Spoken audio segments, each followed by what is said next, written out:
కవిత్వజంభూపలచారుభక్షణం ఉమాసుతం శోకవినాశకారణం నమామి విఘ్నేశ్వరపాదపంకజం. శృతిస్మృతిపురాణానాం ఆలయం కరుణాలయం నమామి భగవత్పాదశంకరం లోకశంకరం. సదాశివసమారంభాం శంకరాచార్యమధ్యమాం అస్మదాచార్యపర్యంతం వందే గురుపరంపరం. గురుర్బ్రహ్మా గురుర్విష్ణుః గురుర్దేవో మహేశ్వరః గురుర్సాక్షాత్ పరబ్రహ్మ తస్మై శ్రీ గురవే నమః. వాగర్థావివ సంపృక్తౌ వాగర్థ ప్రతిపత్తయే జగతః పితరౌ వందే పార్వతీ పరమేశ్వరౌ. చెప్పండి అందరూ. శ్రీశైలేశ దయాపాత్రం ధీభక్త్యాది గుణాన్నవం యతీంద్ర ప్రవణం వందే రమ్యజా మాతరం మునిం. లక్ష్మీనాథ సమారంభాం నాథయామున మధ్యమాం అస్మదాచార్య పర్యంతాం వందే గురు పరంపరాం. వసుదేవ సుతం దేవం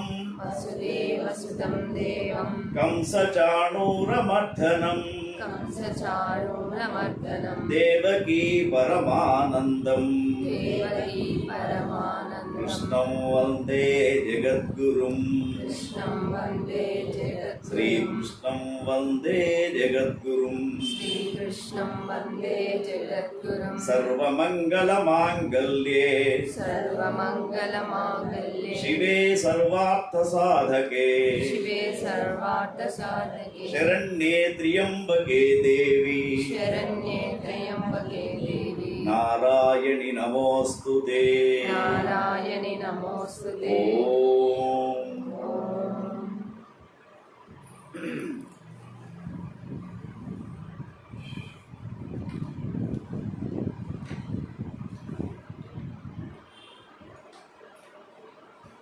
అఖిలాండ కోటి బ్రహ్మాండ నాయకుడు నిత్య సతచిత ఆనంద స్వరూపుడైనటువంటి వైకుంఠవాసి శ్రీమన్నారాయణుడు విష్ణు భగవానుడు ఆ యొక్క గరుడాళ్వారైనటువంటి స్వామికి అనేక విషయాల గురించి తెలియజేస్తూ నిన్న మనం 3 మార్గాల గురించి తెలుసుకుంటూ ఉన్నాం.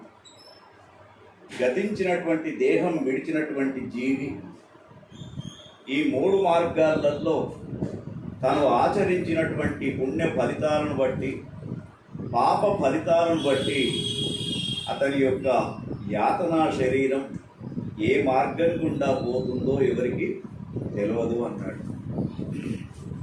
అయితే నిన్న మనం చెప్పుకున్న దాంట్లో భాగవతులు దేహము అనే విషయంలో చెప్పుకున్నాం. భగవంతునికి నిత్యం కైంకర్యం చేస్తూ భగవంతుని యొక్క ఆరాధన చేస్తూ నవవిధ భక్తి మార్గాలలో ఎవరైతే తమ యొక్క జీవితాన్ని వెళ్ళబుచ్చుకున్నారో శ్రవణం, కీర్తనం, వందనం, దాస్యం, సఖ్యం, ఆత్మనివేదనం ఇటువంటి ఏవైతే నవవిధ భక్తి మార్గాలు ఉన్నాయో ఆ భక్తి మార్గాలలో ఏదైనా మనం ఒక్క భక్తి మార్గాన్ని పట్టుకుంటే పెరుమాళ్ళ యొక్క కృపకు పాత్రులైతాము. అందుకే ఈ మానవ జీవితం అనేది ఎటువంటిది అంటే 84 లక్షల జీవరాశులలో ఉత్తమమైనటువంటి జన్మ మన మానవ జన్మ. మళ్ళా మానవులుగా పుడతామా అంటే మన చేతిలో లేదు. మరి ఇటువంటి జన్మ వచ్చినప్పుడు భాగవతులుగా మారాలి. ఈ దేహం అనేది అశాశ్వతము, శాశ్వతమైనటువంటిది ఒకటే పరమాత్ముడు. అటువంటి శాశ్వతమైనటువంటి భగవంతుని యొక్క పాద సేవనం చేయాలి. ఎవరైతే భగవంతుని యొక్క ఆరాధన చేస్తారో వారికి మోక్ష మార్గం కలుగుతూ ఉంటుంది. అందుకే 3 మార్గాలలో దేహం అనేది యాతన, శరీరం అనేది బయలుదేరుతూ ఉంటుంది. ఒకటి యామ్య మార్గము, రెండోది ధూమ్ర మార్గము, మూడోది అర్చిరాది మార్గము అని 3 రకాల మార్గాలలో మనం చేసినటువంటి పుణ్య ఫలితాలను బట్టి, పాప ఫలితాలను బట్టి మనం వెళ్తూ ఉంటాం. కాబట్టి ఎవరికి ఇవ్వనటువంటి సౌకర్యం మనకు పెరుమాళ్ళు ఇచ్చాడు. చూడండి, ఎంత దేహాన్ని తయారు చేశాడు, మనకు ఎంత మంచి శరీరాన్ని ఇచ్చాడు. 5 జ్ఞానేంద్రియాలు, 5 కర్మేంద్రియాలు, మనస్సు, బుద్ధి, హృదయము, ఇటువంటి అన్ని అవయవాలను మనకు ఇచ్చినటువంటి ఆ యొక్క పెరుమాళ్లకు నిత్యశూరుడుగా, కైంకర్య శూరుడుగా మనము తయారు కావాలి. అంటే ఏమిటి అర్థం? ఏదైతే 3 మార్గాలలో ఈ దేహం వెళ్తూ ఉంటుందో, నిన్న రోజున మనం ఏం చెప్పుకున్నాం? యామ్య మార్గం గురించి చెప్పుతూ దాన్నే నరకలోకం అని చెప్పేసి అంటూ ఉన్నాం. మరి ఈ నరకలోకాలలో దాన్నే యముడు నివాసం ఉంటున్నటువంటి లోకం. వాస్తు ప్రకారం కూడా దక్షిణాభిముఖంగా పెద్ద గేటు ఉంటే ఆ ఇంట్లో ఆరోగ్యాలు బాగా ఉండవు. South face. అందుకే దక్షిణాభిముఖంగా, దక్షిణాభిముఖం ఎవరిది? యముని యొక్క స్థానము. ఉత్తరం అనేది కుబేర స్థానము, తూర్పు అనేది సూర్యుని యొక్క స్థానము. ఆరోగ్యాలు బాగా ఉండాలి అంటే తూర్పు వైపున దర్వాజా ఉండాలి. ఐశ్వర్యం బాగా ఉండాలి అంటే ఉత్తరం వైపున ఉండాలి. అయితే ఒకవేళ, ఎందుకంటే రియల్ ఎస్టేట్ ధరలు బాగా పెరిగాయి కాబట్టి దక్షిణాది మార్గంలో ప్రధాన ద్వారం పెట్టుకున్నా కూడా అలా లోపలికి వచ్చేటప్పుడు ఉత్తరమో, తూర్పో, పడమరనో మనం నడిచే దారి ఉండాలి. అందుకే యముని యొక్క స్థానమైనటువంటి దక్షిణాభిముఖంగా ఈ యొక్క యమలోకం అనేది ఉంటూ ఉంటుంది. మరి నరలోకానికి, నరకలోకానికి ఎంత దూరం ఉంది అంటే 21,600 కోసుల దూరంలో మనకు యమలోకం ఉన్నది లెక్క ప్రకారంగా. కాబట్టి మరి ఈ యొక్క నరుడు అంటేనే మానవులం కదా. మరి నరకలోకంకు ఎవరు వెళ్తూ ఉన్నారు అంటే అనేకమైనటువంటి పాపాలు చేస్తూ అధర్మ మార్గమున వెళ్తూ, దాన ధర్మం లేకుండా ఇతరుల యొక్క ఆస్తిపాస్తులను సంపాదించుకొని జీవిస్తూ స్త్రీలకు అపకారం చేసినటువంటి వాళ్ళు, వీళ్ళంతా కూడా నరకయాతన పొందుతూ ఉంటారు అని చెప్తూ ఉన్నారు. మరి ఈ యామ్య మార్గంలో అందరూ యామ్య మార్గంకు వెళ్తారా అంటే అందరూ వెళ్ళరు. ఎవరు వెళ్తారు? పాపాలు బాగా చేసినటువంటి వాళ్ళు యామ్య మార్గంలో వెళ్తూ ఉంటారు. అందుకే యామ్య మార్గం రాకుండా ఉండాలంటే ఏం చేయాలి? విష్ణు భక్తిలో లీనమైపోవాలి, తిరునామం ధరించాలి, సమాశ్రయణాలు పొందాలి, నిత్యం భజనలో పాల్గొంటూ ఉండాలి, విష్ణు సహస్రనామ పారాయణం చేయాలి, భగవద్గీతను ప్రతిరోజు కనీసం 5 శ్లోకాలన్నా చదువుకోవాలి. చదువుకుంటే మనం యామ్య మార్గంలో వెళ్ళము. మరి యామ్య మార్గంలో వెళ్ళినటువంటి వీళ్లకు ఒక రకంగా అసలు యామ్య మార్గంలో చేసే తప్పులకు ఎట్లా, దానికి పరిష్కారం ఏమిటి అనేది కూడా మనకు కొన్ని విషయాలు చెప్పారు. ఒకవేళ మనం అనేక పాపాలు చేసి కూడా కొన్ని దానాలతో దీన్ని రెమెడీ చేసుకోవచ్చు. ఎట్లా? వాటిని షోడశ మహాదానాలు అని చెప్పేసి అంటూ ఉంటారు. ఏమిటి షోడశ మహాదానాలు? కన్యా కనక దాసీచ శకటాశ్చ గజాగృహం లాంగలం కాలపురుషం కాలచక్రం తదాక్షితి మేషశ్చ మహిషీ దైవ శయ్యాచో భయతో ముఖి తిల పర్వత విజ్ఞేయ మహాదానార్ది షోడశ. చెప్పాడు పరమాత్మ. ఏ దానం చేస్తే ఏ ఫలితం వస్తూ ఉంటున్నది. అందుకే దానాల ఫలితం కూడా మనకి ఇక్కడ చెప్పడం జరిగింది.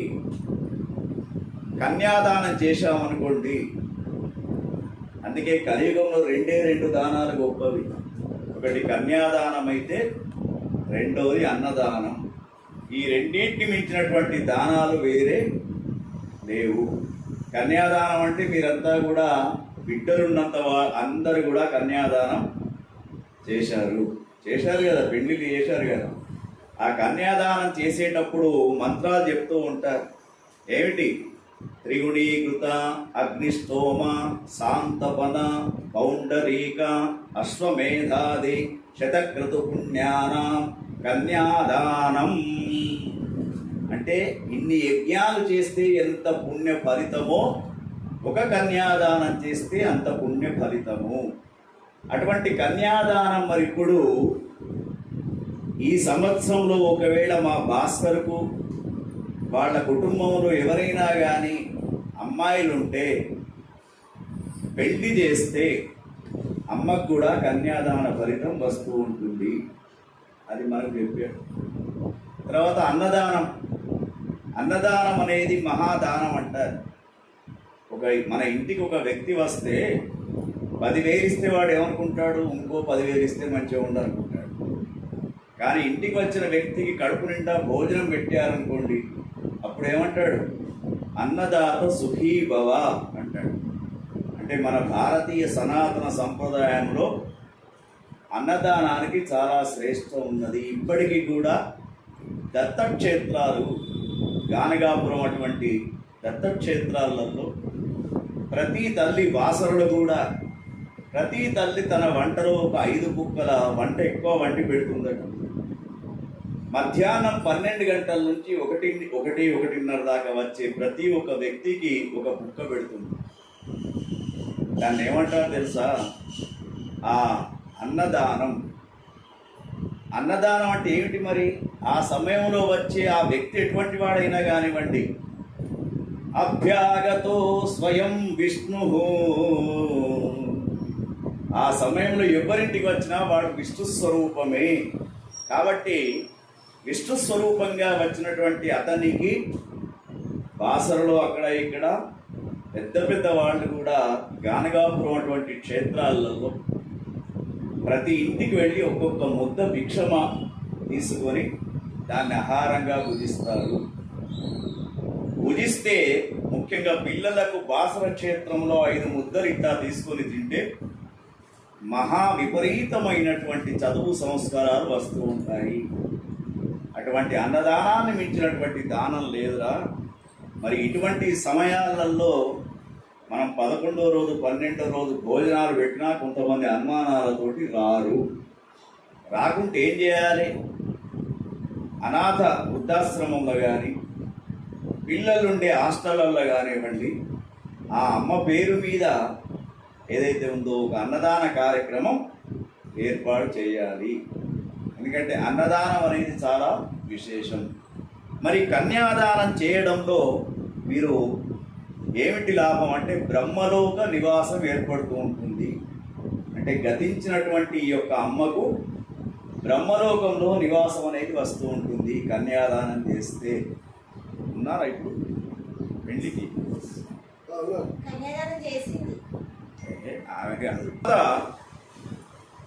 సువర్ణదానం చేస్తారు కొంతమంది. బంగారం అంటేనే ఇప్పుడు కంగారుగా ఉంది మనకు. 74,000 73,000 పెడితే తులమా 10 గ్రాములు.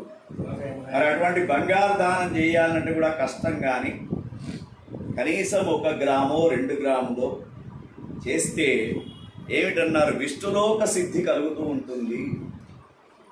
ఎందుకంటే వాళ్ళు సంపాదించి పెట్టిన ధనమంతా కూడా దాచి తుదకు దొంగలకిద్దురో దూరలకవును అనుకున్నాం కదా నిన్న.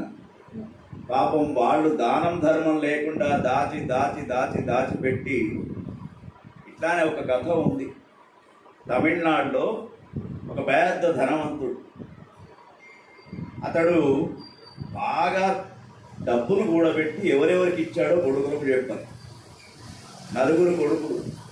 అకస్మాత్తుగా మంచంలో పడ్డాడు, చనిపోయే స్థితికి వచ్చాడు. రాగానే ఏదో ఒక ఇంజెక్షన్ ఉంటుందట, ఒక క్షణాలు మాట్లాడాలి. ఆ ఇంజెక్షన్ ఇప్పిస్తే తండ్రి చెప్తాడు అని చెప్పి ఆశతోటి 4 కొడుకులు చుట్టూ కూర్చొని ఆ ఇంజెక్షన్ ఇప్పించాడు. ఇప్పిస్తే నోరు తెరిచాడు. నోరు తెరిచి ఏమన్నాడు తెలుసా? వాళ్ళ తమిళ భాషలో చెప్పాడట. ఏమని? మన ఆవులను గట్టి వేసే దొడ్లో చీపురు ముక్క ఉన్నది, దాన్ని భద్రంగా కాపాడుకుండ్రా అని మళ్ళా కళ్ళు మూసాడు. అర్థమైందా?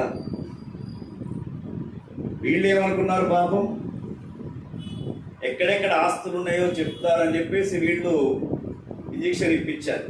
కానీ ఆయన చెప్పింది ఏమిటి? చీపురు ముక్క అంటే ఊడ్చి సగం అవుతుంది కదా. అంటే వాడి దృష్టి అంతా కూడా చనిపోయేటప్పుడు కూడా చీపురు మీద దృష్టి ఉన్నది. అందుకే కొయ్యేటప్పుడు మనకు ఏ దృష్టి అయితే ఉంటుందో మళ్ళీ అదే జన్మ వస్తుంది. గుర్తుంచుకోండి, మనం చనిపోయేటప్పుడు ఏదైతే మనం బాగా ఒక వస్తువు మీద ప్రేమ బాగా పెట్టుకొని చనిపోయినాం అనుకోండి, ఆ జన్మ రావడానికే అవకాశం ఉంటుంది, అటువంటి జన్మ. కాబట్టి సువర్ణదానం అనేది విష్ణులోక ప్రాప్తి కలుగుతూ ఉంటుంది. తర్వాత ఇంకా చెప్తున్నాడు, అశ్వదానం అంటే వెండితోటి గుర్రాన్ని చేయించి, అది వెనుకటనేమో రాజులు నిజంగా గుర్రాలను ఇచ్చేవాడు, ఇప్పుడు మనకు గుర్రాలు లేవు. కాబట్టి అశ్వదానంతో ఏమిటి అన్నాడు, గంధర్వ లోకంలో అమ్మ వెండి ఉండడానికి అవకాశం ఉంటుంది. తర్వాత గజదానం, ఏనుగు దానం, ఇవన్నీ వెండిలో చేయించుడే. ఈ ఏనుగు దానం చేయిస్తే శివలోక ప్రాప్తి కలుగుతూ ఉంటుంది. మొన్న ఇక్కడ విద్యానగర్లో ఒక వ్యక్తి ప్రతిదీ కూడా వెండితో 16 రకాల దానాలు చేస్తున్నాడు వాళ్ళ తల్లి పేరు మీద. అయితే ఇక్కడ చెప్తూ ఉన్నాడు, ఇంకా చెప్తున్నాడు, ఏమిటి దానాలంటే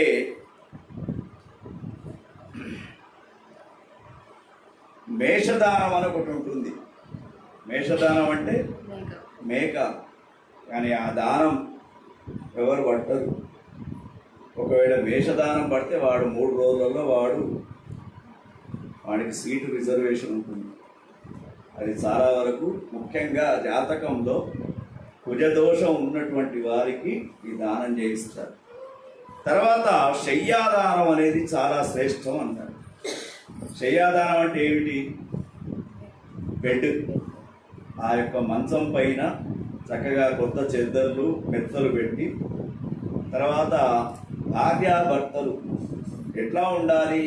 ఈ శయ్యాదానం చేసేటప్పుడు లక్ష్మీనారాయణ స్వరూపంగా, పార్వతీ పరమేశ్వర స్వరూపంగా భార్యాభర్తలను కూర్చోబెట్టి వాళ్ళ కాళ్ళు గడిగి ఆ శయ్యాదానము దక్షిణ వస్త్రాలతో పాటు ఒక మేకప్ బాక్స్ కూడా దాని మీద పెట్టి ఆ శయ్యాదానం అనేది చెయ్యాలి.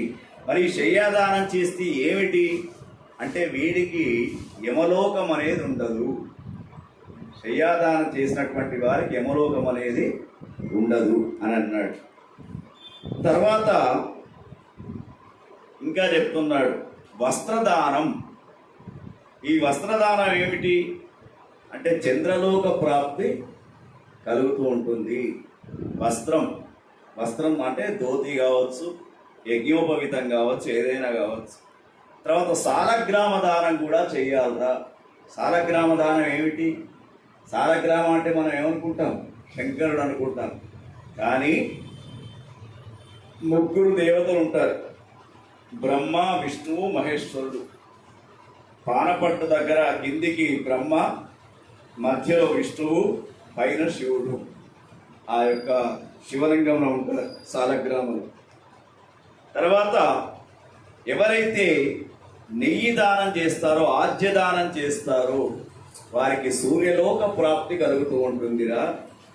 తర్వాత ఇంకా చెప్తున్నాడు ఫలదానం అంటే ఆ సీజన్లో దొరికే పండు, ఏ పండు దొరికితే ఆ పండు దానం చేస్తూ ఉంటే ఇంద్రలోక ప్రాప్తి కలుగుతూ ఉంటుందిరా. తర్వాత ఛత్రదానం. ఛత్రదానం అంటే ఛత్రి గొడుగు. ఈ ఛత్రదానం చేస్తే ఏమిటి? వర్ణలోక ప్రాప్తి కలుగుతూ ఉంటుంది.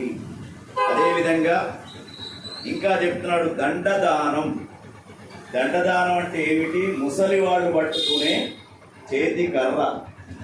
ఆ కర్రను దానం చేస్తే శివప్రీతి కలుగుతూ ఉంటుంది, శివలోక ప్రాప్తి కలుగుతూ ఉంటుందిరా. తర్వాత చందన దానం చేస్తూ ఉంటే, చందనం అంటే ఏమిటి? గంధపు చెక్క. ఆ చందన దానం చేస్తూ ఉంటే విష్ణులోకంలో శాశ్వతంగా ఉంటూ ఉంటారు చందన దానంతో. తర్వాత చెప్తూ ఉన్నాడు, ఒకవేళ గతించినటువంటి వాళ్ళు ధనిష్ట పంచకాలలో చనిపోతే, అదే మనకు 5 నక్షత్రాలు: ధనిష్ట, శతభిషం, పూర్వాభాద్ర, ఉత్తరాభాద్ర, రేవతి. ఈ 5 నక్షత్రాలలో ఒకవేళ చనిపోతే చనిపోయినటువంటి వాళ్ళ బరువులో 1/4 నువ్వుల దానం చేయాలి. అంటే ఇప్పుడు అమ్మ 40 కిలోలతో చనిపోయింది బరువు, పోయేటప్పుడు 10 కిలోల నువ్వులు దానం చేయాలి. ఇవన్నీ కూడా గతించినటువంటి వారికి మోక్ష ప్రాప్తి కోసం చేయవలసినటువంటి దానాలు. మరి అయ్యగారు బాగానే చెప్తారు దానాలు చేయమని. అయ్యగాళ్ళకి ఏం పని? చెప్పడమే కదా. దానాలు పట్టేవాడికి కూడా సంస్కారం ఉండాలి. ఇప్పుడు దానం చేసేవాడిని చెయ్యి ఎప్పటికీ గిట్లా ఉంటుంది, అంటే పైకి ఉంటుంది, తీసుకునేవాడిది కిందికి ఉంటుంది. మరి ఇట్లా ఇచ్చేవాడు గొప్పనా, ఇట్లా తీసుకునేవాడా? ఇద్దరు గొప్పనే. ఎందుకు తెలుసా? ఏది పడితే అది దానం ఇస్తే పట్టడానికి కూడా ధైర్యం ఉండాలి. ఇప్పుడు వృశ్చిక రాశికి, కర్కాటక రాశికి శని అసలే బాగా లేదు. వీళ్ళు ఏం చేస్తారు? శని కోసం ఓ కిలో నువ్వులో, కిలో నూనె ప్యాకెట్లు తీసుకొచ్చి దానం ఇస్తారు. ఓ 200 రూపాయల ఐటమ్ వీడు దానం పడితే 2 గంటలు గాయత్రి జపం చేసుకోవాలి ఇంట్లో కూర్చొని. అందుకే చాలామంది కొన్ని దానాలు పట్టరు. ఎందుకంటే వాడికి అంత సమయం కూర్చుండే ఓపిక కావాలి. అందుకే పరమాత్మ ఏమంటున్నాడు? దానం ఇచ్చేవాడికి ఎంత శక్తి ఉందో దానం తీసుకునేవాడికి కూడా అంత శక్తి ఉండాలరా. ఎవరైతే దానాలు పడుతూ ఉంటారో వాళ్ళు గాయత్రి ఉపాసన చేయాలి, గాయత్రి జపాన్ని చేసుకోవాలి. ప్రతిరోజు మరి భగవంతుని యొక్క జపం అనేది చేసుకుంటేనే దానం పట్టాలి. అందుకే ఇక్కడ ఒక కథ కూడా చెప్తారు మనకు. పూర్వకాలంలో బలిచక్రవర్తి. ఈ బలిచక్రవర్తి ఎవరు అంటే సాక్షాత్తు ప్రహ్లాదుని యొక్క మన్మడు. ప్రహ్లాదుడు నరసింహస్వామి ప్రహ్లాదు కథ తెలుసు కదా. ఆ ప్రహ్లాదుని యొక్క మన్మడు రాక్షస రాజు అయినా కూడా అనేకమైనటువంటి దానాలు చేస్తూ చేస్తూ చాలా కీర్తిని పొందాడు. అయితే ఒక నియమం ఉన్నది స్వర్గంలో. ఎవరైతే బాగా దానాలు చేస్తారో వాళ్లకు స్వర్గలోకంలో ఇంద్రుని యొక్క సీటు వస్తుంది. ఇక్కడ మనం ఎవరైతే బాగా పైసలు వస్తారో వాళ్ళు ఎమ్మెల్యే గెలిచినట్టు. అక్కడ ఒక నియమం ఏమిటి?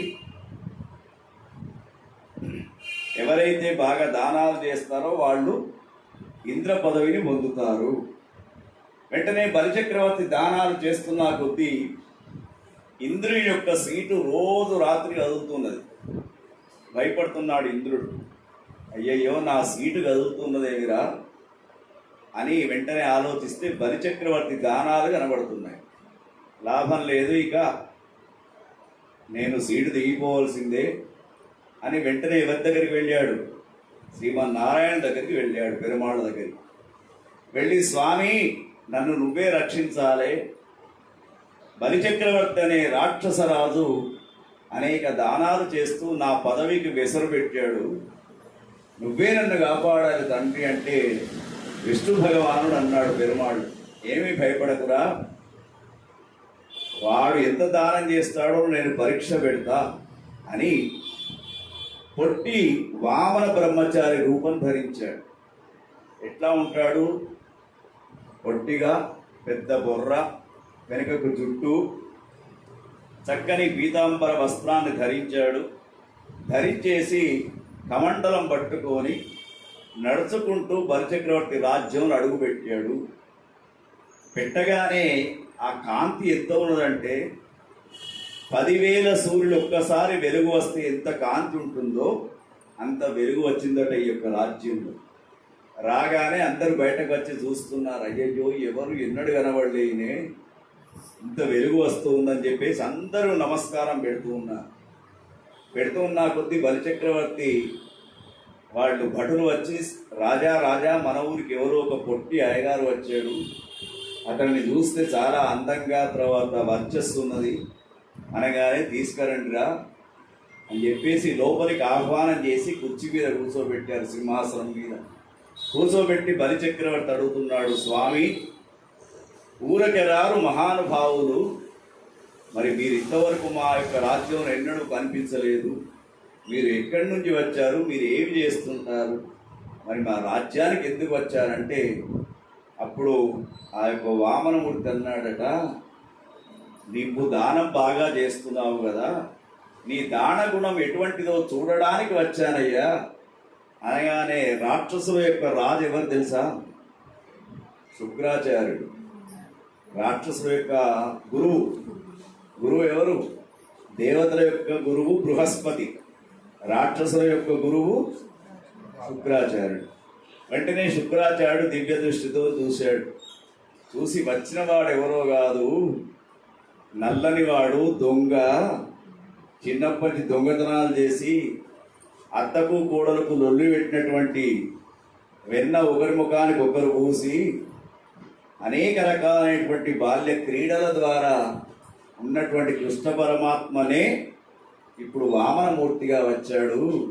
మరి మా బలిచక్రవర్తి అమాయకుడు, వీడు ఏ దానం అంటే ఆ దానం ఒప్పుకుంటే మాత్రం వీడు మునిగినట్టే అని వెంటనే బలిచక్రవర్తి చెవులో పోయి చెప్పాడు, అరే తొందరపడి దానం ఒప్పుకోకు అంటే. చూడండి, రాక్షస వంశంలో పుట్టినా కూడా నేను మాట ఇచ్చే కాబట్టి నేను తప్పను అన్నాడు. అనగానే వెంటనే ఏమి కావాలి కోరుకోండి వామనమూర్తి అనగానే అంటున్నాడు, నాకే అడిగాడు, మరి నీకు ఇంకా పెళ్లి కాలే, మంచి అమ్మాయిని చూడమంటావా, లేదు మా యొక్క రాజ్యంలో మంచి పురం ఇమ్మంటావా, పెద్ద భవంతి కట్టించమంటావా, లేదా ఇక్కడే నీకు ఉండడానికి ఒక ఆశ్రమం ఏర్పాటు చేయాలా, బంగారు దండెం ఇవ్వాలన్నా, గొడుగు ఇవ్వాలన్నా, నీకు ఏం కావాలి ఏదన్నా కోరుకో అన్నాడు.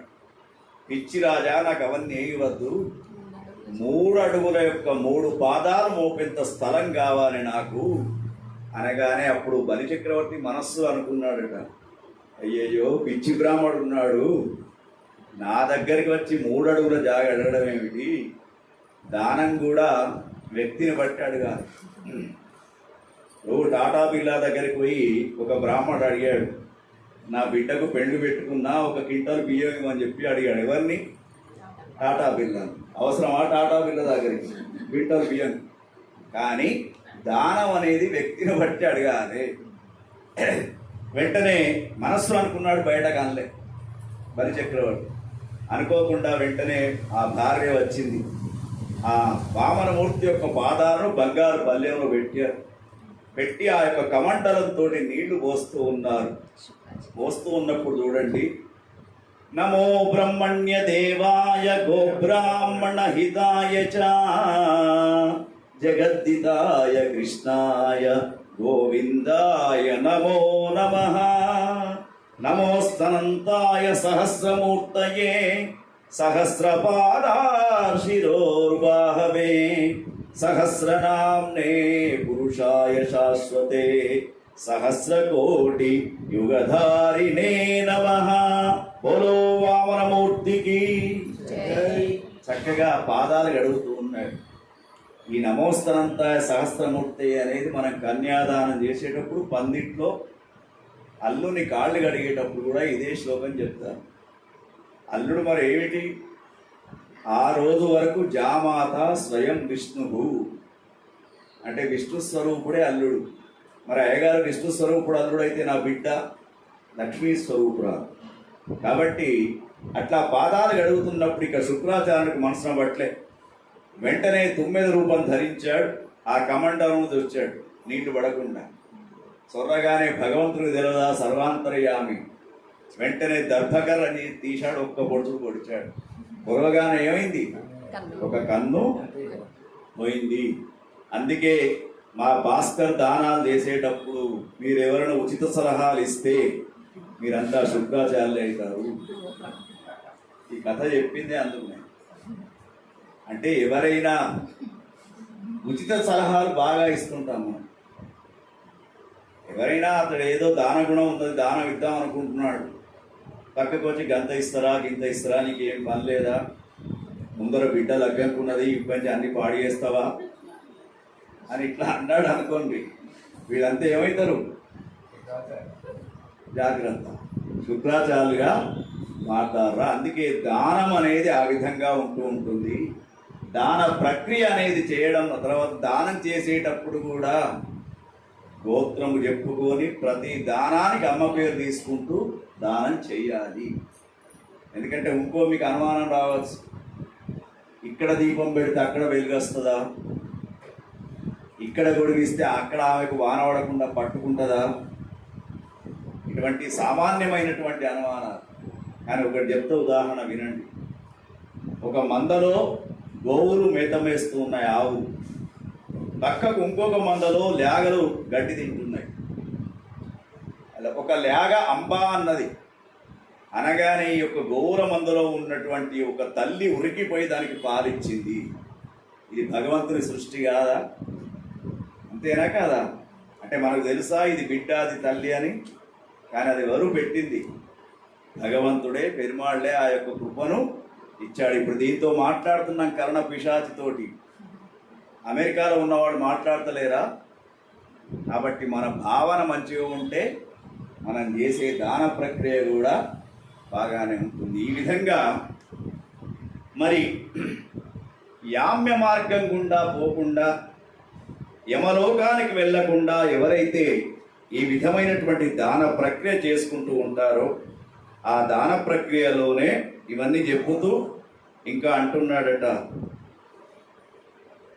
దశదానాలు షోడశ మహాదానాలు అనేవి ఉంటాయిరా, అన్నిటికంటే శ్రేష్టమైంది గోదానం అన్నాడు. గోదానం. ఈ గోదానం అంటే ఏమిటి? ఇప్పుడు మనం కార్తీక మాసంలో ఆలయాలలో పాపం అయ్యగారు వెండి ఆవు పెట్టుకుంటారు. మనం పోయి ఏం చేస్తాం? ఒకళ్ళ తర్వాత ఒకళ్ళు 11 రూపాయలు 21 రూపాయలు ఇచ్చి అయ్యగారు నేను గోదానం చేసిన అని దాన్ని ముడతాం. అది ఫలితం రాదు. ఒకళ్ళ చేత ఒక వస్తువు తీసి ఇచ్చిన తర్వాత మళ్ళొకళ్ళు ముట్టిస్తే దాన ఫలితం ఉండదు. పూర్వకాలంలో గోవులనే ప్రత్యక్ష గోదానం చేసేవాడు. మరి ఆ గోదానం తీసుకున్నటువంటి అయ్యగారులు కూడా వాటిని తీసుకొని పోయి పెంచుకునేవాడు. ఇప్పుడు ఆ పరిస్థితి లేదు కాబట్టి ఎక్కడైతే గోశాల ఉంటుందో ఆ గోశాలకు వెళ్ళి సంవత్సరానికి ఒక గోవుకు తీపించడానికి గాసం, దానికి ఎంతనైతే డబ్బులు కట్టాలనో కట్టేసి ఆ చనిపోయినటువంటి వాళ్ళ పేరు మీద సంకల్పం చేసుకొని బ్రాహ్మణుడికి గోదానం చేయాలి. గోదానం చేసేటప్పుడు కూడా గవా మంగేషు తిష్టంతి భువనాని చతుర్దశ యస్మాత్ తస్మాతు శివం మేష్టి అతశాంతి ప్రయచ్చమే. నేను ఫలానా వాళ్ళ పేరు మీద గోదానం చేస్తూ ఉన్నా, ఆమె చనిపోయేటప్పుడు ఆమె మనసు ఏదన్నా బాధపడి అతడు చనిపోయేటప్పుడు అయిన బాధతో పోయినా కూడా ఆ బాధకు శాంతి కలుగుగాక అని ఆ గోదానం అనేది చెయ్యాలరా అన్నాడు. అందుకే గోదానం, భూదానం, శయ్యాదానం ఇవి 3 చాలా ముఖ్యము. ముఖ్యంగా మనం ఇంకోటి కూడా అనొచ్చు, మీరు ఈ అపమృత్యు అనేది ఎందుకు వస్తూ ఉన్నది, అకాల మరణాలు ఎందుకు వస్తున్నాయో నిన్న మనకు చెప్పారు. ఈ భాద్రపద మాసంలోనే మనకు కొంత పరిస్థితి, వాతావరణ పరిస్థితి మారుతూ ఉంటుంది కాబట్టి ఆరోగ్యాలు ఇవన్నీ కూడా కాపాడుకోవాలి. ఈ విధంగా ఇంకోటి అడుగుతూ ఉన్నారు ఇక్కడ, ఏమిటి అంటే మరి కలియుగంలో మోక్ష మార్గం పొందడానికి మనం ఏమి చేయాలి? మోక్ష మార్గం రావాలి, పెరుమాళ్ళ దగ్గరికి చేరుకోవాలి.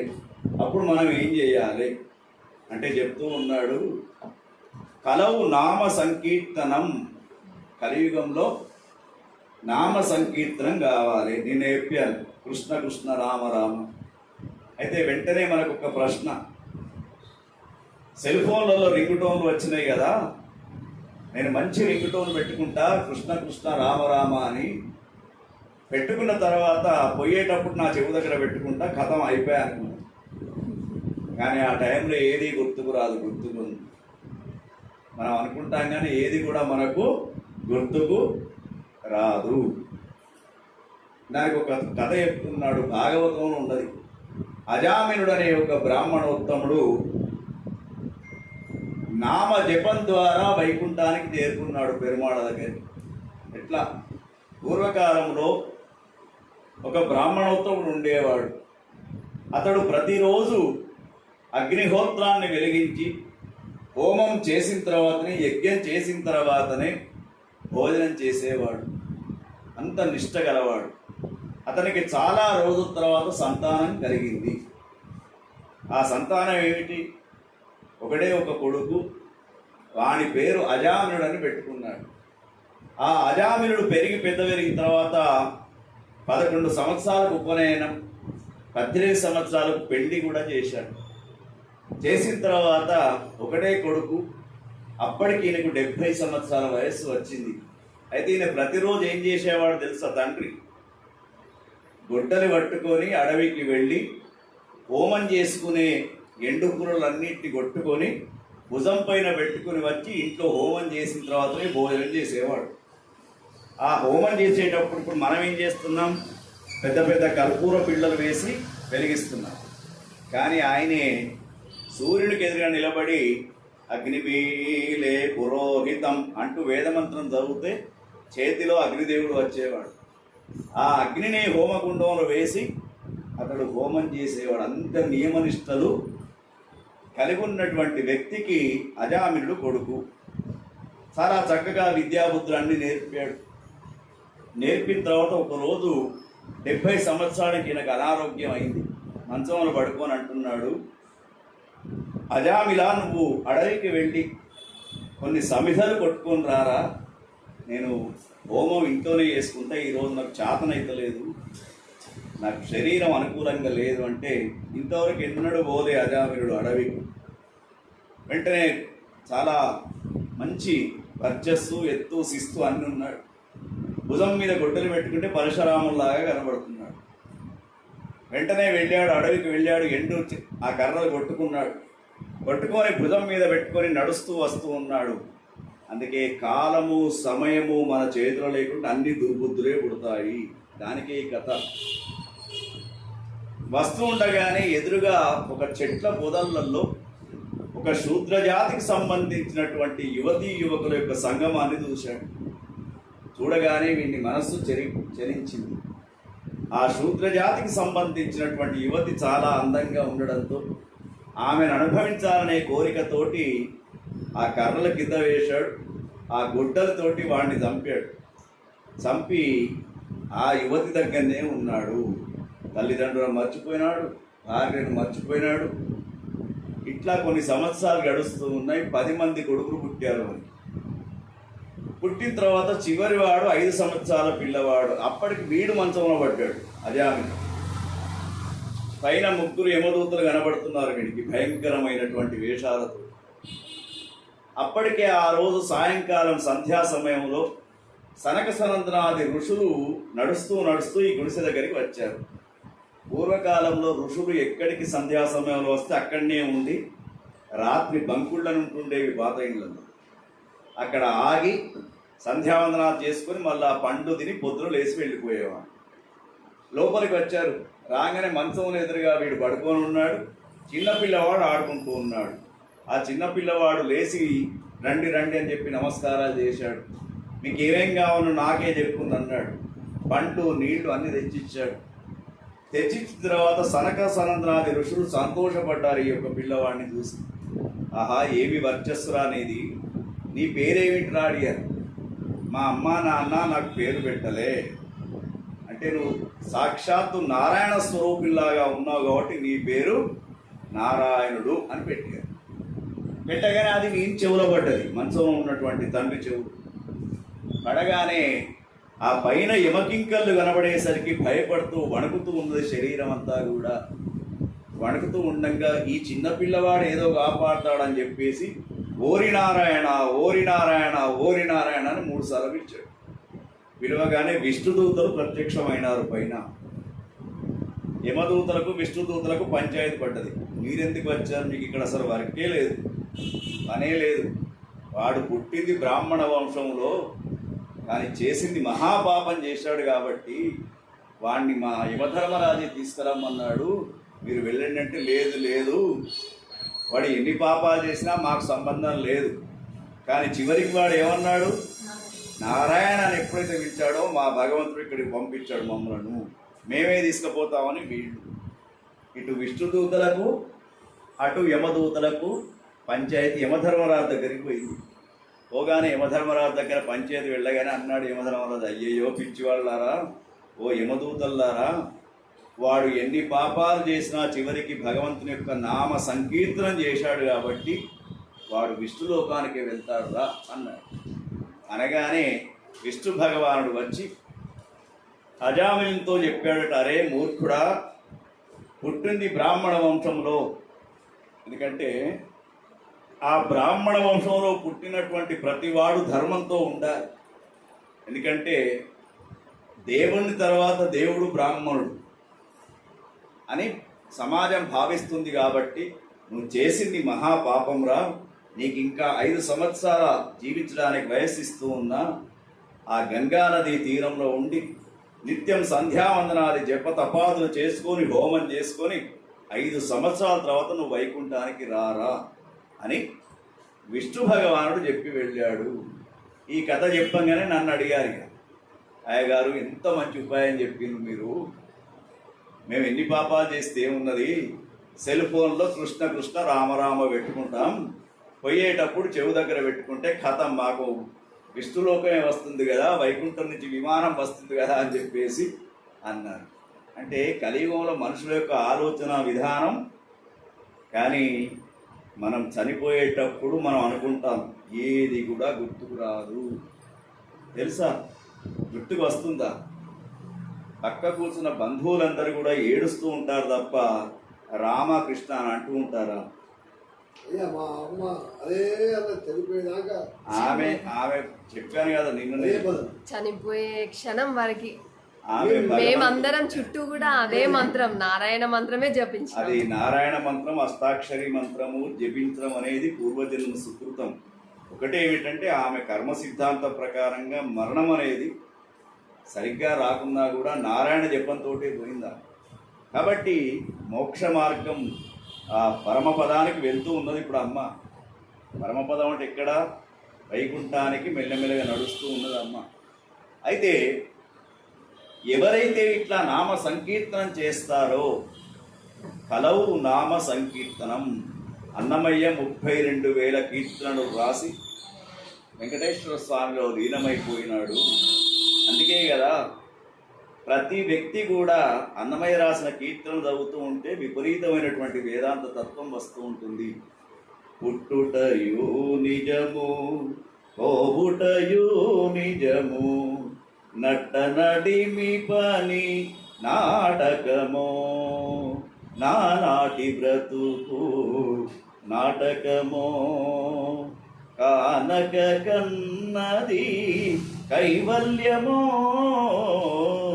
నానాటి బ్రతుకు నాటకమో నాటకమో, తెగదు పాపము తీరదు పుణ్యము, పుట్టుటయు నిజము పోవుటయు నిజము, నట్ట నడిమి పని నాటకము. మనమంతా నాటకంలో పాత్రధారుడము. విన్నరా? ఒకళ్ళు తండ్రి, ఒకళ్ళు తల్లి, ఒకళ్ళు బిడ్డ, ఒకళ్ళు భార్య, ఒకళ్ళు అమ్మమ్మ, ఒకళ్ళు నానమ్మ, ఎన్ని వేషాలు వేస్తున్నాం మనం ఒక్కొక్కళ్ళం. అంటే భగవంతుని యొక్క సృష్టి అనే ఒక నాటకంలో మనమంతా కూడా పాత్రధారుడం రా. కాబట్టి అసలు కైవల్య పదం ఎక్కడ ఉన్నది? పెరుమాళ్ళ యొక్క ఆ సేవ చేస్తే తప్ప కైవల్య పదం రాదు. అందుకే భగవంతునికి కలియుగంలో ఏమి కావాలంటే నామ సంకీర్తనం. మరి నామ సంకీర్తనం అంటే మనలో కానుమా? అయ్యగారు తలస్నానం చేసి భగవంతుని నామం చేసుడా? లేదు. మరి ఈ భగవంతుని యొక్క నామ సంకీర్తనం చేసేటప్పుడు ఏమైనా రూల్స్ ఉన్నాయా? ఏమీ లేవు. గుర్తుంచుకోండి. మీరు మధురా బృందావనం పోయినరా ఎవరన్నా? తీర్థయాత్రలు మధురా బృందావనంలో మనకు మట్టి పాత్రలలో పాలు, పెరుగు, కాఫీ, చాయ్ ఇస్తూ ఉంటారు. వాళ్ళ భాష మనకు రాదు, మన భాష మనకు అర్థం కాదు. వాళ్ళు ఏమంటారో తెలుసా? హే రాధే ఏ కృష్ణ, హే రాధే ఏ కృష్ణ, హే రాధే ఏ కృష్ణ. అంటే వాడు పుట్టినప్పుడు అంటే ఉదయం నుంచి సాయంకాలం దాకా ఎన్ని సహస్రనామాలు చేసుకున్నాడు. మరి మనం ఇంట్లో ఒక్క అష్టోత్తరనామ పూజ చేసుకుందామంటేనే దానికి వారం రోజుల ప్రిపరేషన్. అంతేనా? భక్తి భావన అనేది స్నానాలతోటి కాదు. మానసిక పరమైనటువంటి భక్తి భావన నువ్వు లెవ్వగానే కృష్ణ కృష్ణ అనుకుంటావా, రామరామ అనుకుంటావా అనుకుంటే లెవ్వాలి. కానీ మనం లెవ్వగానే ఏమిటి? అయ్యో అక్కడేమైంది, ఇక్కడేమైంది, వాళ్ళు ఏమైండ్రు, వీళ్ళు ఏమైండ్రు. మన ఒక చెవి అయితే పక్క ఇంట్లోనే ఉంటుంది. ఒక్క చెవి ఈడ ఉంటుంది. పక్క ఇంట్లో ఏం జరుగుతున్నది ఆ విన్నా కొద్దీ భగవంతుడు ఎందుకు ఇచ్చాడు ఈ శ్రవణేంద్రియాలు? శ్రవణం అనేది, శ్రవణ భక్తి అనేది చాలా గొప్పది. ఎట్లా శ్రవణ భక్తి? పరీక్షిత్ మహారాజుకు 7 రోజులలో మృత్యు ఉందని చెప్పారు. ఆ సర్పం చంపడంతో చెప్పగానే పరీక్షిత్ మహారాజు ఏం చేశాడు? సభను ఏర్పాటు చేశాడు. చేసి ఆ రాజపురోహితులందరినీ కూడా పిలిపించాడు. నాకు 7 రోజులలో మోక్షం వచ్చే మార్గం చెప్పుండి అన్నాడు. అనగానే వాళ్ళంతా కూడా ఒక సలహా ఇచ్చారు. శుక మహర్షి అనే ఒక అతడు ఉన్నాడు, బ్రహ్మవేత్త.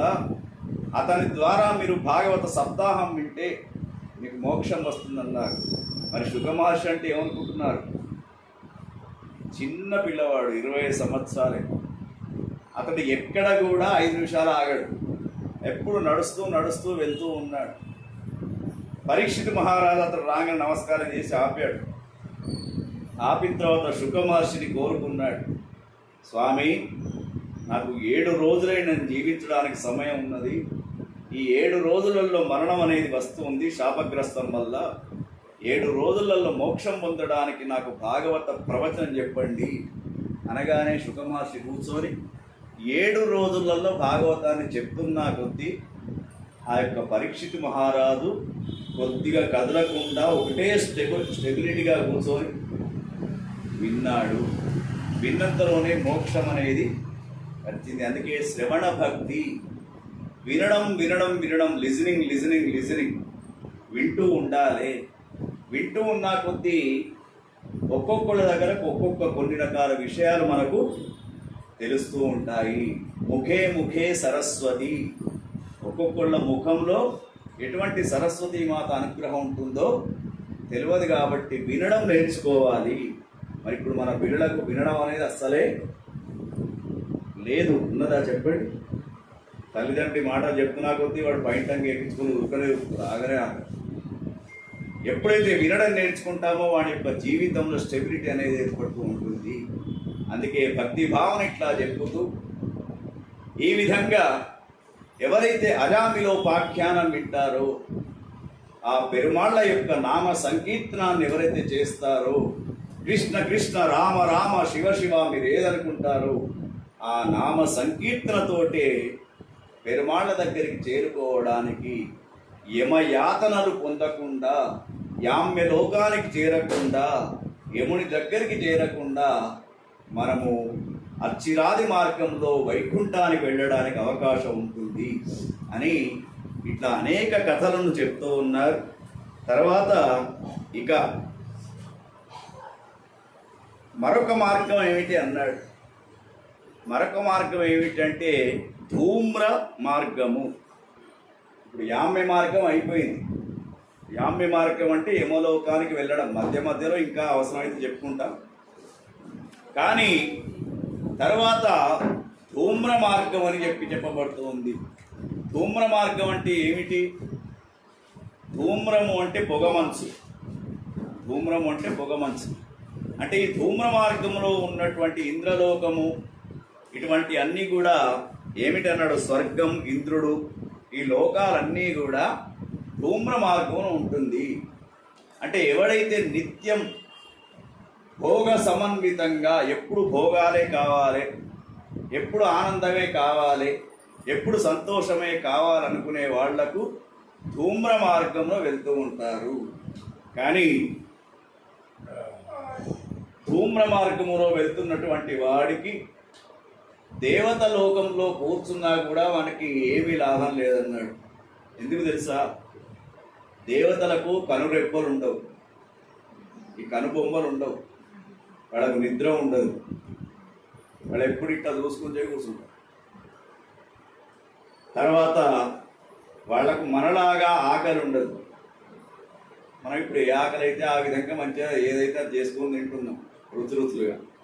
కానీ వాడికి మనం చేసే యజ్ఞం ద్వారా, హోమం ద్వారా వస్తున్నటువంటి స్వాహ స్వాహ అని వేస్తుంటాం కదా, ఆ వస్తున్నటువంటి ఏదైతే అది ఉంటుందో పొగ, ఆ పొగనే వాళ్ళకి ఆహారంగా వెళ్తూ ఉంటుంది. కాబట్టి దేవతలంతా మనం చూసి ఈర్ష్యపడతారట.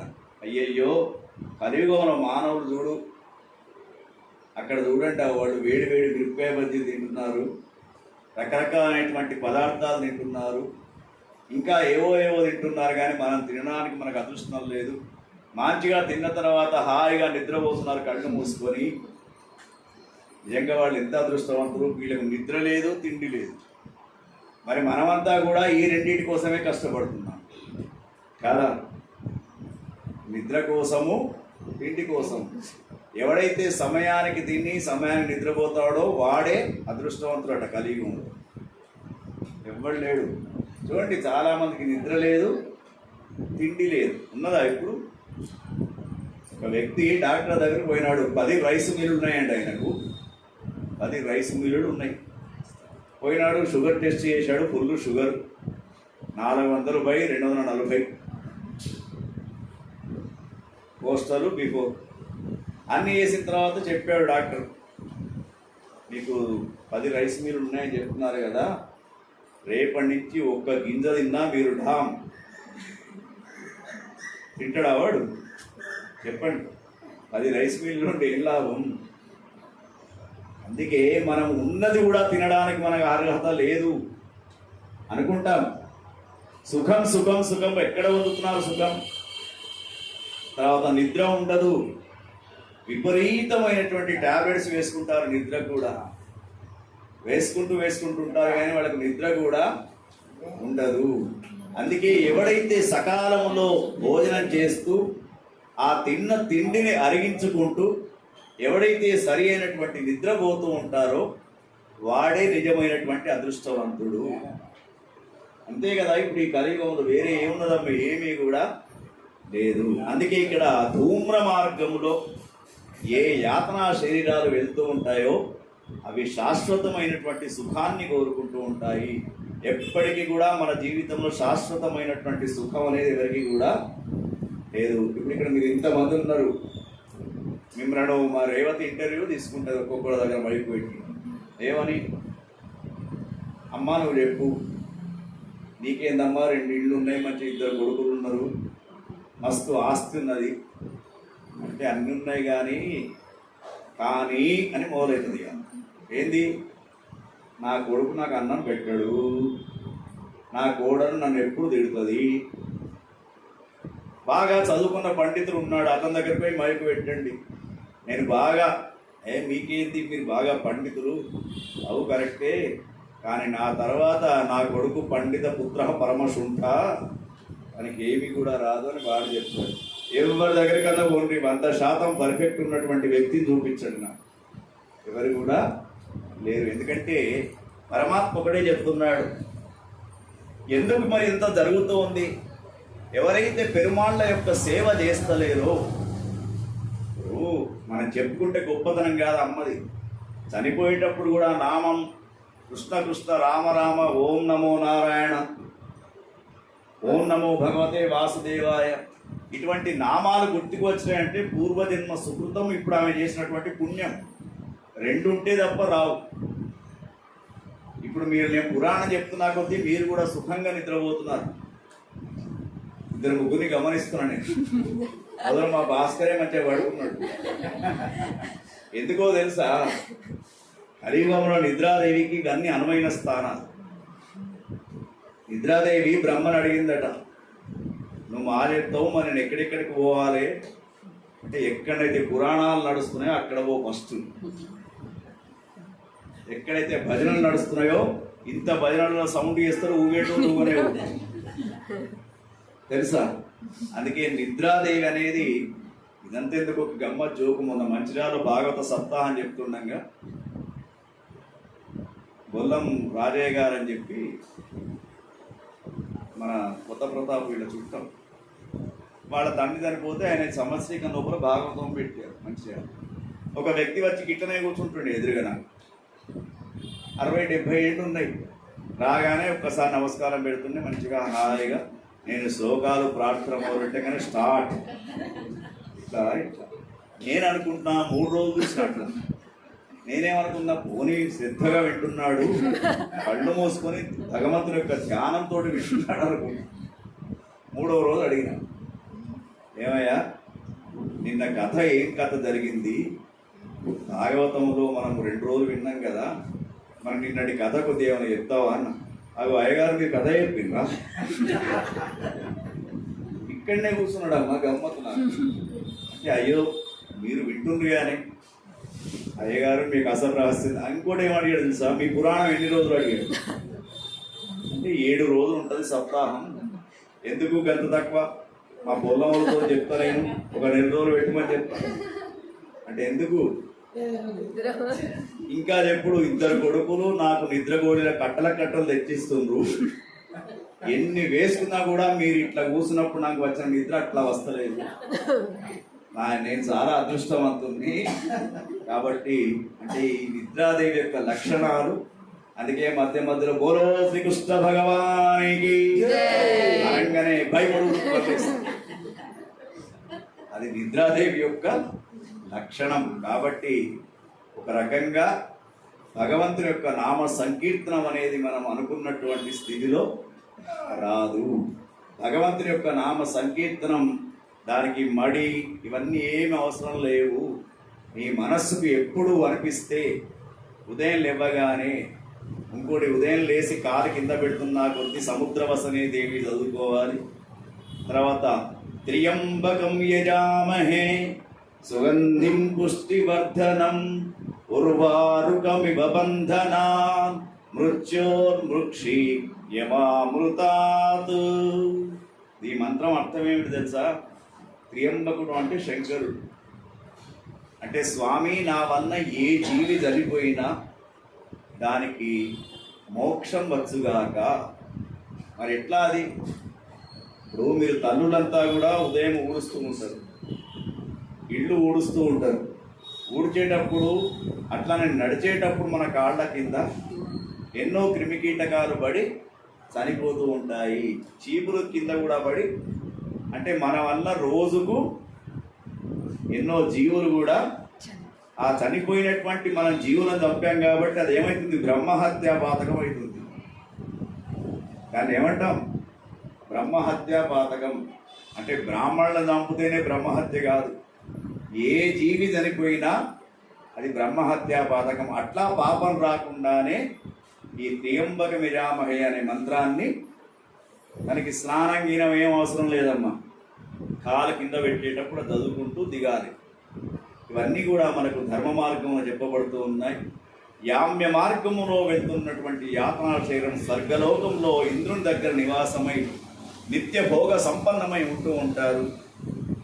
ఇక యామ్య మార్గము, ధూమ్ర మార్గము నేర్చుకున్నాం. ధూమ్ర మార్గంలో వెళ్ళినటువంటి వాళ్ళు ఇంద్రలోకంలో స్థిరమైనటువంటి నివాసంతో ఉంటూ ఉంటారు. కానీ ఇక 3వ మార్గం ఏదైతే ఉన్నదో దాని పేరే అచ్చిరాది మార్గము. మరి అచ్చిరాది అంటే ఏమిటి? అచ్చి అంటే వెలుగు, అచ్చి అంటే వెలుగు, ఆది అంటే వెలుగుతో కూడుకున్నటువంటి మార్గము. దాని పేరే అచ్చిరాది మార్గం అని చెప్పేసి చెప్తూ ఉంటారు. మరి ఈ అచ్చిరాది మార్గం అనేది చాలా విశేషమైంది. మన అమ్మ నడుస్తూ వెళ్ళే మార్గం కూడా అదే. ఇప్పుడు అమ్మ యామ్య మార్గంకు వెళ్ళదు, తర్వాత ధూమ్ర మార్గంకు వెళ్ళదు. అచ్చిరాది మార్గం ద్వారానే అమ్మ ఆ అఖిలాండ కోటి బ్రహ్మాండ నాయకుడైనటువంటి శ్రీమన్నారాయణ దగ్గరికి చేరుకోవడానికి 10 రోజులు వెళ్తూ వెళ్తూ ప్రతీ నెల పున్నామ నరకం నుండి దాటించే పుత్రుడైనటువంటి వాళ్ళు ప్రతి నెల మాసికాలు పెడుతూ సంవత్సరీకం వరకు అమ్మ వైకుంఠవాసుని యొక్క తొడ మీద వెళ్ళి కూర్చుంటుంది. అది ఈ యొక్క అచ్చిరాది మార్గంలో ఉన్నటువంటి విశిష్టత. కాబట్టి ఈ అచ్చిరాది మార్గం అనేది మొత్తం తమిళంలో ఉంటుంది. అందుకే నేను దాన్ని కొద్దిగా వెరిఫై చేసి బుక్స్ అన్ని కూడా వేసుకొని మీకు తమిళంలో చెప్తే ఈ అయ్యగారు ఎందుకు వచ్చిండు పని లేక తడక్కం పడక్కం తిడక్కం అని ఉంటుంది. తలకాయ వలగొట్టుకుంటుంది. మీకు ఈ అవసరం లేదు, ఈ తడక్కం తొడక్కం మాకెందుకు అని చెప్పి ఎక్కడ వాళ్ళు అక్కడ, నేను అక్కడి నుంచి వస్తేనే మీరు ఇక్కడ దొరుకుతారు. నిద్ర ఎక్కడ పోతారే? నిద్ర కూడా పోరు. మంచి విషయాలు చెప్తేనే నిద్ర పోతారు కదా. మీకు అనువయ్యే అంటే అర్థమయ్యే భాషలో చెప్పడానికి మీరంతా కూడా ఇక్కడ ఇప్పుడు ఇది వింటున్నటువంటి మీరు అమ్మవారి యొక్క శక్తితోటి ఇక్కడ వచ్చి కూర్చున్నారు. ఎట్లా తెలుసా? ఒక మంచి కార్యక్రమం చేయాలన్నా, ఒక మంచి కార్యక్రమం వినాలన్నా అమ్మవారి యొక్క శక్తి కావాలి. దాన్ని ఇచ్ఛాశక్తి, క్రియాశక్తి, జ్ఞానశక్తి అని 3 విధాలు. ఇచ్ఛాశక్తి అంటే ఏమిటి? ఇప్పుడు అక్కడెక్కడో ఉన్నారు, ఏదో వాడు మనస్సులో కోరిక ఉన్నది, పలానా వాళ్ళ ఇంటికి పోయి అయ్యగారి పురాణం వినాలి, కోరిక కలిగింది. కానీ ఆ కోరిక కలిగినంత మాత్రాన లాభం లేదు కదా. క్రియాశక్తి కావాలి కదా, మూమెంట్ కావాలి కదా. అంటే మీరు కొడుకునో ఎవరినో అడిగి, ఆటో వాడినో అడిగి అక్కడి నుంచి ఇక్కడికి వచ్చి కూర్చున్నారు. ఇచ్ఛాశక్తి, క్రియాశక్తి అయిపోయింది. మరి ఇవి 2 చేస్తే మీకు వచ్చిన లాభం ఏంటి? జ్ఞానశక్తి. అంటే జ్ఞానం అనేది పెరుగుతూ ఉంటుంది. అటువంటి ఇచ్ఛాశక్తి, క్రియాశక్తి, జ్ఞానశక్తిని ఇచ్చే తల్లే యా దేవి సర్వభూతేషు శక్తి రూపేణ సంస్థిత. నమస్తస్యై నమస్తస్యై నమస్తస్యై నమో నమః. ధర్మస్య జయోస్తు అధర్మస్య నాశోస్తు ప్రాణిషు సద్భావనాస్తు. గోమాతా కీ జై. గోహత్యా బంద్ కరో. హర హర హర మహాదేవ, హర హర హర మహాదేవ, హర హర హర మహాదేవ. సర్వం శ్రీకృష్ణార్పణమస్తు. లోకా సమస్తా సుఖినో భవంతు. హరే రామ రామ రామ హరే హరే. ఎవరైతే గట్టి గంటారో వాళ్ళ పాపాలు పోయి అనుభవం పట్టుకుంటాయి. హరే రామ రామ రామ హరే హరే. హరే రామ రామ రామ హరే హరే. హరే కృష్ణ కృష్ణ కృష్ణ హరే హరే. హరే కృష్ణ కృష్ణ కృష్ణ హరే హరే. హరే రామ రామ రామ హరే హరే. హరే రామ రామ హరే హరే. హరే కృష్ణ కృష్ణ కృష్ణ హరే హరే. హరే కృష్ణ కృష్ణ కృష్ణ హరే హరే. రఘుపతి రాఘవ రాజా రామ పతిత పావన సీతారాం. రఘుపతి రాఘవ రాజా రామ పతిత పావన సీతారాం. రఘుపతి రాఘవ రాజా రామ పతిత పావన సీతారాం. రఘుపతి రాఘవ రాజా రామ పతిత పావన సీతారాం. ईश्वर रामा तेरे नाम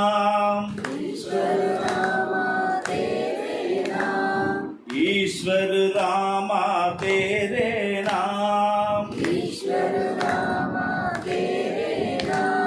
सबको सम्मत ते भगवान,